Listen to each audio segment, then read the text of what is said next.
কর্মরত শিক্ষকদের টেট নিয়ে একটা উদ্বেগ ও দুশ্চিন্তা কাজ করে যাচ্ছে। কেননা সুপ্রিম কোর্ট রায় দিয়েছে প্রাইমারি এবং আপার প্রাইমারিতে যে সমস্ত কর্মরত শিক্ষক রয়েছেন এবং যাদের টেট পরীক্ষায় উত্তীর্ণ হওয়া নেই, তাদের শিক্ষকতায় পেশায় টিকে থাকতে হলে টেট পরীক্ষায় পাশ করা আবশ্যক বলে ঘোষণা করা হয়েছে এবং এর সময়সীমা নির্ধারণ করা হয়েছে আগামী 2028 সালের 31শে অগাস্টের মধ্যে।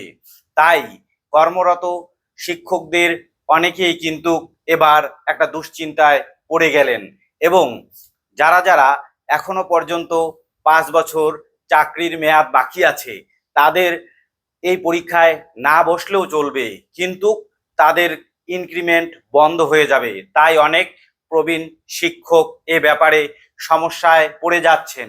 এ নিয়ে সমস্যা তৈরি হচ্ছে, কেননা কেন্দ্র রাজ্যগুলোকে চিঠি দেওয়া শুরু করেছে যে প্রত্যেকটা রাজ্যের এবং কেন্দ্রশাসিত অঞ্চলের শিক্ষকদের অবশ্যই টেট পাস হতে হবে। তাই আপনারা যারা যারা শিক্ষক রয়েছেন প্রাইমারি এবং আপার প্রাইমারিতে, আপনাদের কিন্তু অবশ্যই এবারে প্রস্তুতি নিতে হবে যদি টেট পাস করা না থেকে থাকে। এবারে আসছি, এই যে বিষয়ে এখনো কিন্তু চূড়ান্ত সিদ্ধান্ত হয়নি, কেননা সুপ্রিম কোর্ট সিদ্ধান্ত নিয়েছে টেট দিতে হবে, কেন্দ্র রাজ্যগুলোকে চিঠি দিয়েছে এবং রাজ্যগুলো এখনো পর্যন্ত কিন্তু শিক্ষা দপ্তরকে জানায়নি, বিশেষ করে পশ্চিমবঙ্গে জানায়নি। তাই এ ব্যাপারে কিন্তু আপনাদের সচেতন থাকতে হবে।